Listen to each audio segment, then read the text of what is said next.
Good morning. मैं नूतन Gupta, guest assistant professor, इतिहास विभाग, कमला राय कॉलेज गोपालगंज, जयप्रकाश विश्वविद्यालय छपरा। छात्रों,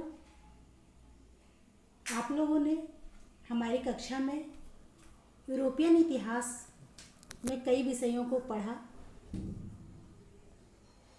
नेपोलियन के उदय के बारे में हमने पिछली कक्षा में चर्चा किया था।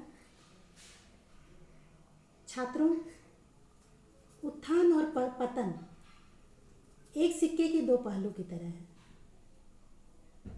हम लोगों ने देखा कि किस प्रकार नेपोलियन एक सामान्य सैनिक से सम्राट बन गया फ्रांस का।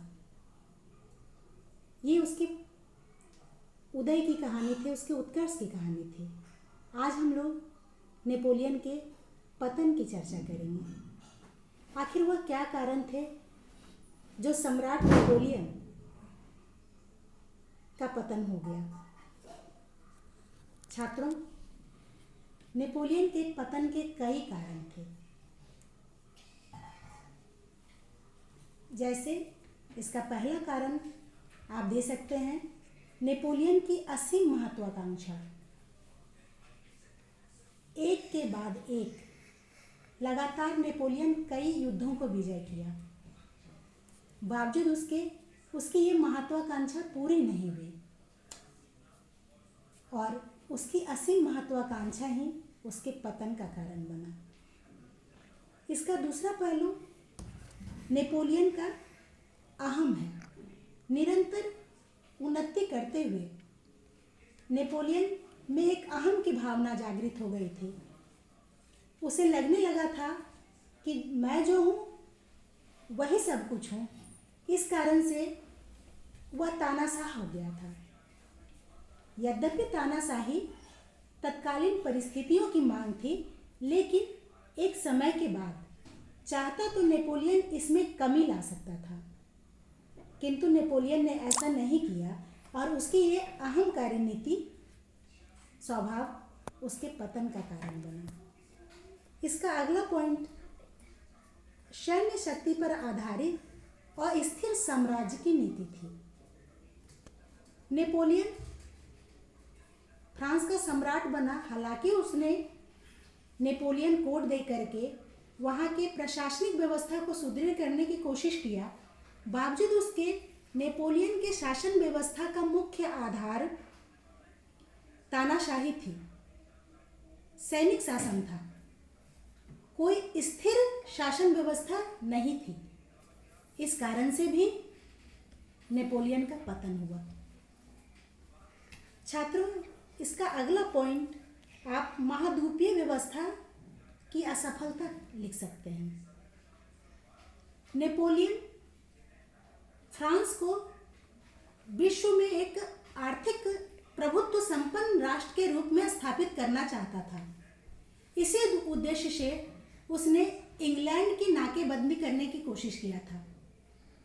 नेपोलियन का मानना था कि इंग्लैंड उसका सबसे बड़ा प्रतिस्पर्धी है आर्थिक क्षेत्र में, क्योंकि इंग्लैंड तत्कालीन परिस्थितियों में विश्व परिदृश्य में सबसे मजबूत स्थिति में स्थापित था।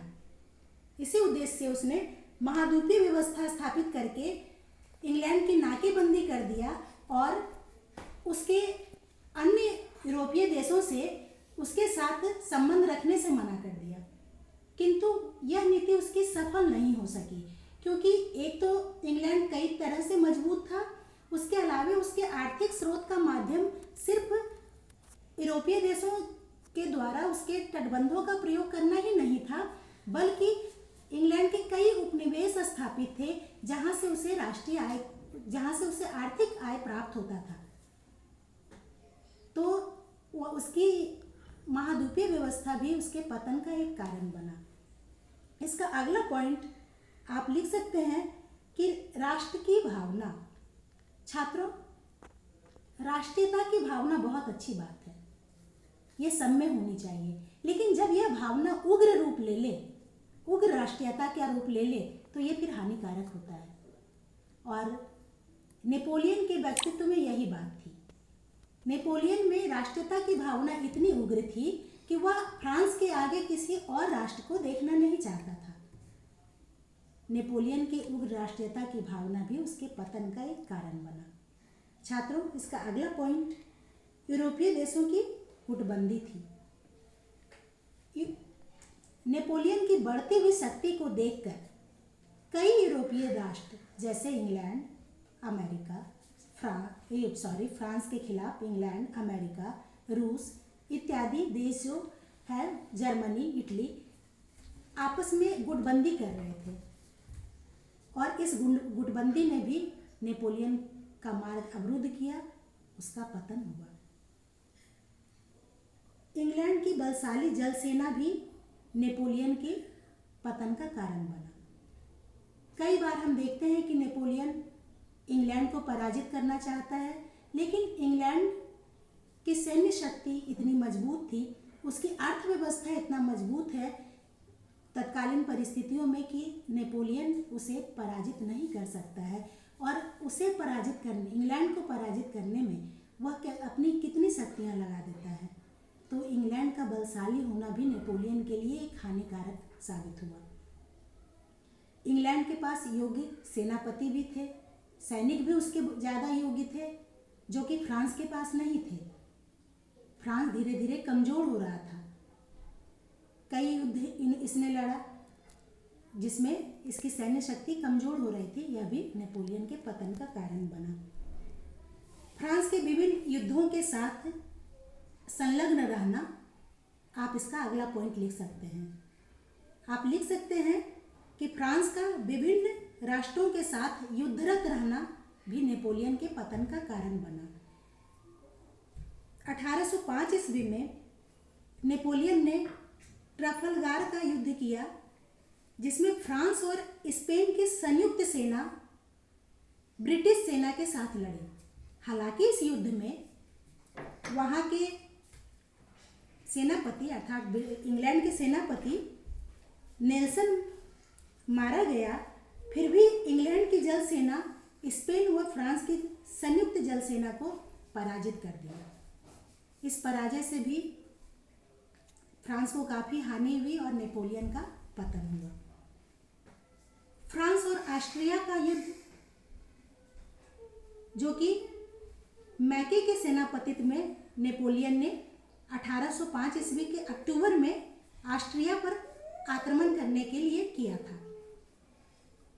इस युद्ध में नेपोलियन की जीत हुई और वियना पर नेपोलियन ने अधिकार कर लिया, अर्थात वियना पर फ्रांस का अधिकार स्थापित हो गया। किंतु बावजूद इसके इस युद्ध से जो होने वाली हानि है उसे रोका नहीं जा सकता था और इस युद्ध में जो क्षति हुई उससे भी फ्रांस प्रभावित था और नेपोलियन का पतन हुआ। फ्रांस का और भी कई देशों से युद्ध हुआ।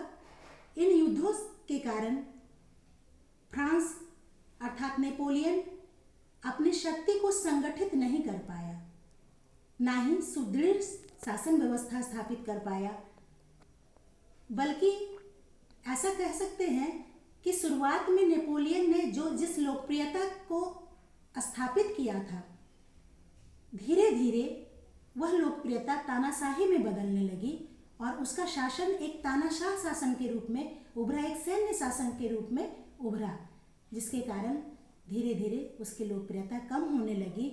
और 1815 ईस्वी में मित्र राष्ट्रों की सेना ने नेपोलियन को वाटरलू के युद्ध में पराजित कर दिया और बंदी बना लिया।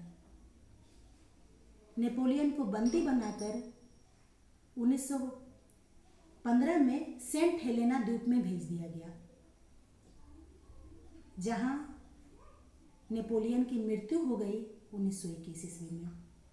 कुछ इतिहासकारों का मानना है कि नेपोलियन की मृत्यु आर्सेनिक विष के द्वारा हुई थी, जो मित्र राष्ट्रों के द्वारा उसे दिया गया था। वजह जो भी हो, इस बात से इनकार नहीं किया जा सकता है कि नेपोलियन बहुत प्रभावशाली व्यक्तित्व का व्यक्ति था। विश्व का एक महान नायक, एक महान सेना नायक था